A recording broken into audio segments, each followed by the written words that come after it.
I am Corswain of the Dark Angels, the Vox speakers crackled. We have come to stand with terror. Wow. Ultimately, one of my favourite lines from any novel, Games Workshop, Black Library, Forge World, whatever they've produced. I felt goosebumps appear when I read that. It meant that things were being put into motion from the lore that we haven't really had much clarification on in a very long time, and it set in motion a lot of things for the Siege of Terror and the Horus Heresy, that it meant that actually we were looking at progressing the story for the Dark Angels. And as a result, Smorgonite, I ended up having to do Dark Angels. Of course I did. It would be the madness not to. So, Dark Angels, obviously one of the considered more powerful Space Marine legions. They're a jack of all trades. They know everything about everything. The First Legion, so they've sort of split themselves. They split themselves into 6 different wings, and they focus primarily on getting themselves specialists in every sort of area. Ultimately, not an army choice I originally wanted to do. I took the army on from Minion. He is a big lover of Dark Angels, he always has been.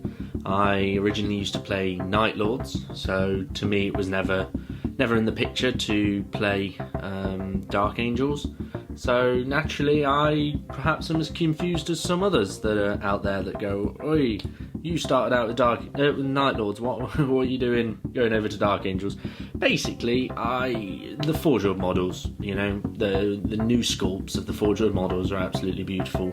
The Inner Circle Terminators, the Interemptors, just beautiful models, they really are.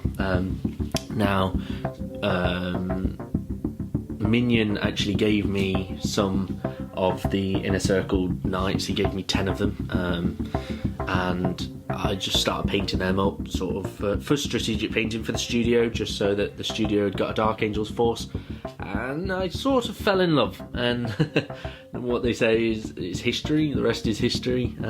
Basically it meant that I started to fall in love with the models, and I'd got some Dark Angels tucked away from Dark Vengeance back when I started Warhammer 40,000. I got some of them, the Dark Vengeance starter set, so I had a couple of Dark Angels sort of laying about, so it just meant that I was just going to paint up a small force just so the studio had got an army. While I was doing so, I was listening to lore videos and really learning about how the Dark Angels function as a force, what they've got up to in the lore, because I didn't really know much about them, and I knew a little bit, obviously, with Cypher coming into the 41st millennium. When we got the model for him, I learned a little bit about Dark Angels. There was a guy at Tottenham Court Road that used to play Dark Angels, and he would always tell me all these cool little stories and stuff. And so yeah, I thought they were like, okay, cool, they've got a bit about them, like they're a bit interesting. I'd never sort of thought, I'll end up doing them one day and I'll absolutely love it, and it'll become one of my fastest loving Space Marine legions out there. So yeah, I'm sort of naturally as surprised as others might be that I've ended up with Dark Angels. Obviously, I've got a lot of different sort of sets put away in the loft. In the studio, I've put just models still on sprues away in the loft. And with the pandemic, the lockdown enforced, and Games Workshop closing for a bit, it really helped with sort of getting models down out of the loft that were still on sprues, and sort of still having stuff to work on, like after work and at weekends and stuff. So it actually worked quite nicely that I could use that time to clear some of my backlog. And ultimately, I made about 4,000 or 5,000 points worth of models without actually having to buy anything, which was really good. It was really nice to be able to sort of have something to show for the lockdown period, and whilst also not having to spend much money on it. So obviously I got the inner knights from the Inner Circle Knights from Minion. I then used them to start fleshing out a list and some ideas. I found in book 6, obviously, the Rites of War, saw the Iron Wing Rite of War, and thought, well, I like tanks, and so why not? I got a couple of the Sicaran Punishers laying about, so I used them, got them in a unit, so then they're shooting a bit better. They're on Ballistic Skill 5, while there's 2 in a unit. I got some Vindicators that I painted up for Thousand Suns. I painted them the old Ceramite white paint, which I don't know if you're aware or you remember it. It was an awful paint to work with. It was one of the worst whites I've ever used. I now use Revel whites because they're so much smoother and easier to work with. But the Ceramite white was something of a legend. It wasn't great to be painting a whole army, a whole force with that paint. So I repainted them for the Dark Angels, so that was sort of straight from white to black, which was quite nice. So it was an easy colour. I started with 3 Vindicators, Punishers, and then 3 Rhinos with my troops in. So I was doing a fully fledged tank force, just so that obviously I've got the Iron Wing protocol, and I really enjoyed painting it. It was real fun to sort of focus on the Dark Angels, learn about them, and then also build up tanks and paint tanks in a colour scheme that I always sort of shied away from. Black was very difficult to get right, I always thought it was a trouble to sort of be able to pick out details and stuff and highlight with edge highlighting, because black sort of, okay, it sucks the colour in, but you can then notice if things aren't neat on the model. So it was quite nice that with the contrast paint, Black Templar over Mechanicus Standard Grey, it actually started to sort of do some of them highlighting bits for me, and then there was only the edge highlights left to do. So I painted up Cypher, the 40k model, in the Dark Angels colours, the black colours, with a red cape. I'll put his photo on this post below. I really enjoyed painting him, sort of getting different models painted for this army. I'll attach a couple of photos to this podcast post so you can see them, but really a lot of fun to paint. The Forge World team have done absolutely amazing designing some models that have such clear-cut lines. There was no problems with building them. There was no gaps to fill. It was such a joy to be able to paint, including the Leviathan. Never ever have I had a Leviathan before, but Croydon actually bought me one as a surprise. She ordered it and it came through the post. I wasn't expecting anything, and sort of the parcel arrived with my name on it, and I opened it sort of quizzically, didn't know what was in it, and yeah, it was a nice Leviathan, Dark Angels Leviathan. So I'm lucky enough to have one of them. I'm also lucky enough to have a fiance that that buys me models occasionally. So yeah, very, very happy.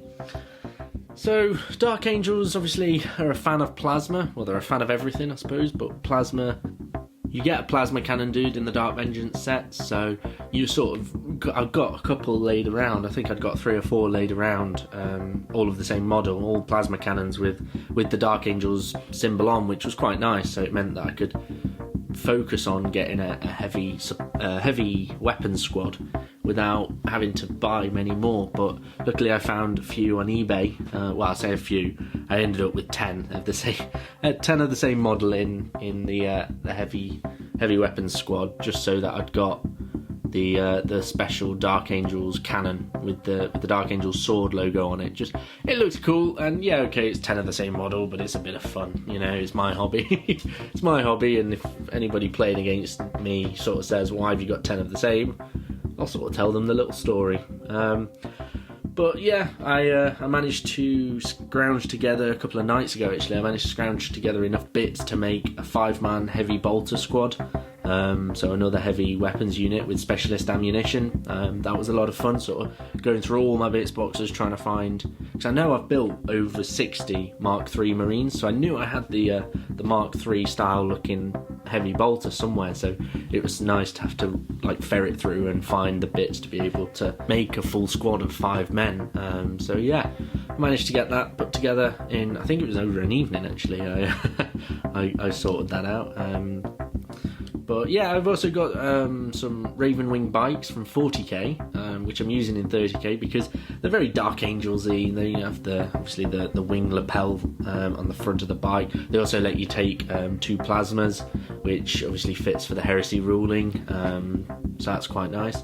I've got a Deredeo. The Deredeo originally was Night Lords. It was painted up and sorted for the Night Lords, and yeah, it's taken a real 180 in the sense that it's actually come across now to the Dark Angels. So I managed to salvage that from its traitor brothers and bring it over to the Dark Angels, just to have a bit more firepower stood at the back. And I think I'm going to use Dark Angels more, essentially. So anything that I've got for like Night Lords or Iron Warriors, I sort of looked at and thought, well, am I actually going to use those bits for Iron Warriors? Obviously I've got, I think, 4,500 points worth of Iron Warriors, but that's sort of to be used if the studio wants to use it for videoing bat reps and stuff. So I don't think what I've got will actually be fully pledged to different legions. If I want to salvage something for an army that I'm enjoying, I feel like I can justify it in my head.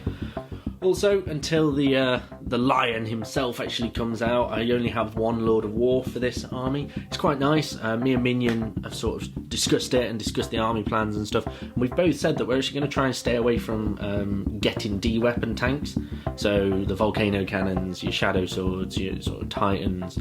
We're going to stay away from building a list that has a D-weapon in. So it's quite nice that actually we've looked at different Lords of War for both the armies that we wanted to do, and we've sort of gone, actually, I don't want to use a D-weapon there. So I'm actually using a Glaive, a Legion Glaive, a model I have wanted since the very first day I laid eyes on it. I think the gun on it just looks absolutely incredible. It's something that I'm so in love with. It's a model that I've always wanted, and it fits perfectly for the Dark Angels. So I also did the same again. I got an Arvus Lighter for the Dark Angels, a model that I've always wanted, and thought, you know what, that'd be perfect just to add in, just as a little bit of fun, use it as a mission, sort of Crash Thunderhawk scenery board tile that we've got in the studio. You've got to get from there to the Arvus Lighter, you know, see how we can play a mission around that.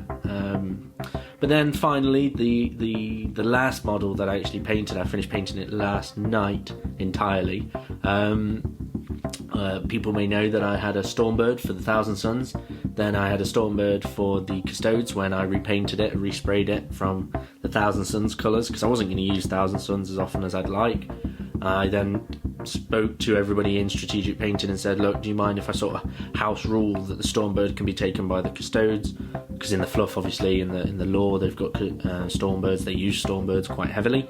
And then I decided, it was really in an afternoon, I sort of looked at it and thought, am I really going to get enough use out of it? I've got 25-30k's worth of Custodes. I don't feel like I would get use out of a Stormbird, especially with the Orion kicking about and my Cronus Grav Carriers. Would it be cool to paint it for the Dark Angels? So I've attached a picture below, but yeah, I saw an artwork on the Road to Thramas article, the first one after lockdown, and I thought, you know what, actually I'm going to base my Stormbird off of that artwork, and I think it actually looks quite nice. Croydon thinks the same. Minion and Rhodey still haven't seen it, and neither's Barnsey in the flesh, so we'll have to wait for the jury to come back and let everyone know. But yeah, so that's basically the rundown of most of the things that I've got for the Dark Angels, with a few photos. And I think the next podcast that we'll be looking at will be doing the Space Wolves for Croydon. I'll probably have her with me so that we can talk about the Space Wolves together, because I ended up painting them for her, but Croydon actually chose the paint scheme and the models that she wanted to use, and we sort of went a bit free for all and let her decide and have some creative freedom, as opposed to going, oh, you have to take this and this, or you have to do this Rite of War. So yeah, I'll catch up with you guys next time. Take care. Bye bye.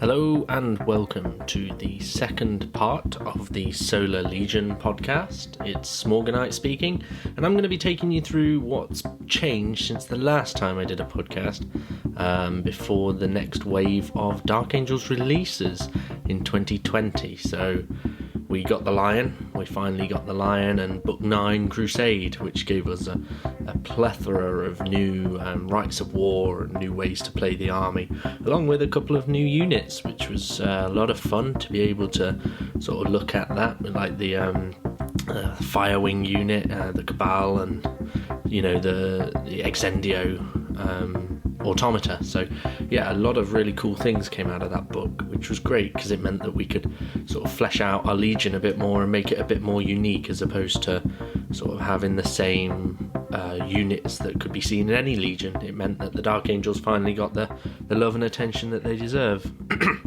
Obviously, with the advent of the additional Rights of War, it meant that the Dark Angels have the most Rights of War of any Legion, which is exciting because obviously they're being the first Legion, they've got the sort of longest standing tactics and stuff, and the lore in the background obviously suggests that they've got the most knowledge on a variety of warfare methods.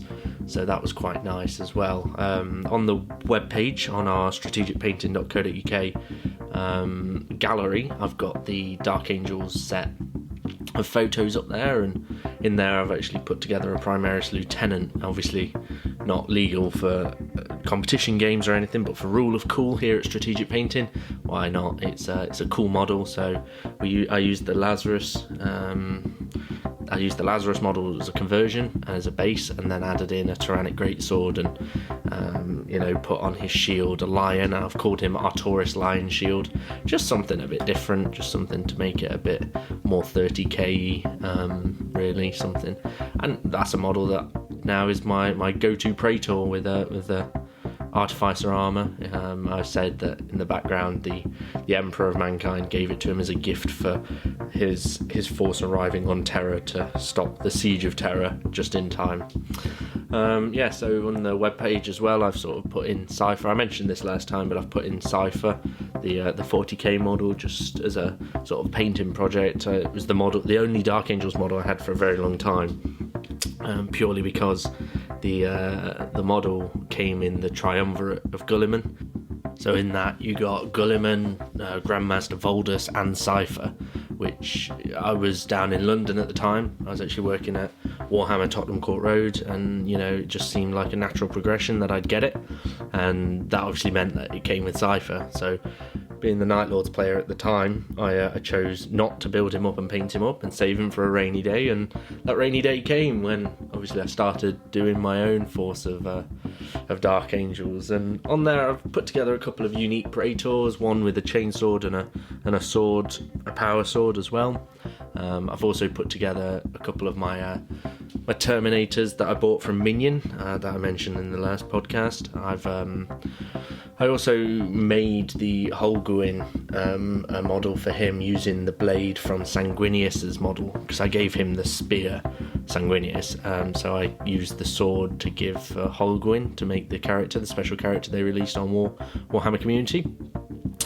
I've also put together just some extra sort of marines and stuff for scenic purposes, but in that I do have, I think, 40 painted tactical marines for this army now. I've got quite a few bodies there ready for sort of putting in rhinos and jumping them out as and when. I've also got a couple of land raiders too now.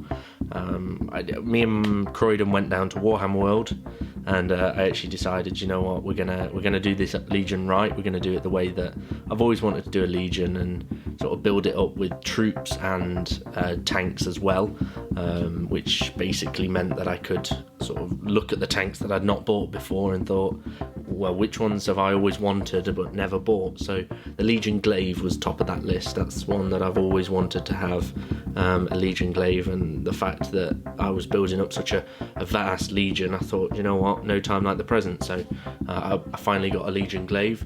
Minion also wanted rid of a Fellblade, so I actually bought a Fellblade off of him as well. It was a half-started project, so I managed to get that from him. So now I've got two very heavy tanks in the Legion.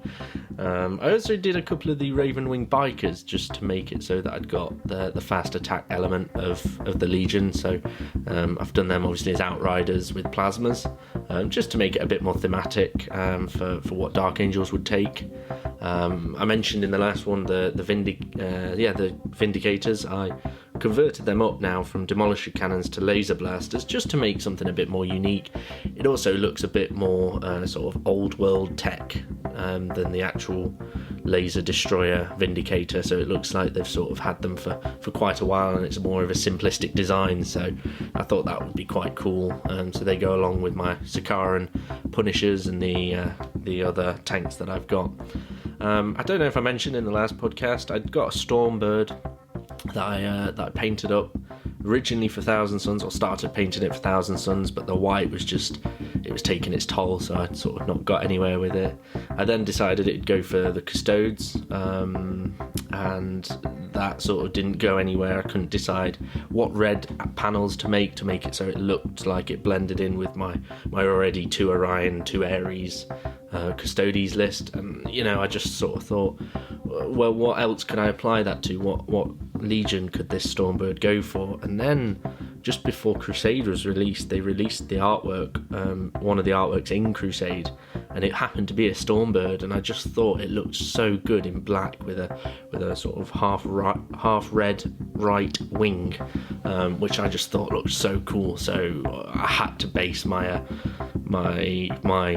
Stormbird on this artwork, so I did, and I actually painted it up in 2 days because of how excited I was. It was something that I've been looking for an excuse to get this Stormbird painted up, and finally Games Workshop gave me one on the Warhammer community article. And then finally the Lion himself came out. Now I originally built him with the Lion's sword, and I played a game with it and didn't do that well with him. He was good, he killed quite a few people, but he just had a bit of trouble getting through hordes and getting through a lot of bodies, so I decided that actually no, maybe it was best to have built him with the Wolf's Blade, so the chainsword variant.